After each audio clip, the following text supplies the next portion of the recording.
كان الفتى يمسك بالفرشاة وينظف أسنان والده باستخدام قدميه، والأب بدوره كان يفعل الشيء نفسه.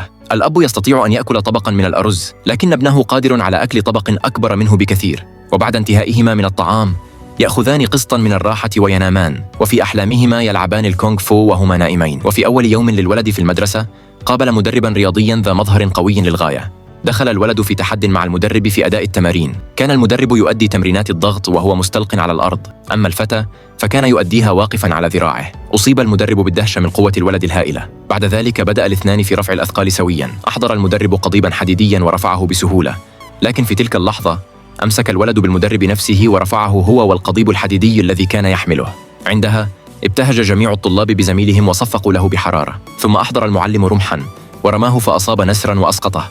ابتسم الفتى بهدوء وكان يحضر لمفاجأته. ركض ورمى الرمح بكل قوته، لكن بدلاً من أن يسقط نسراً أصاب سوبرمان.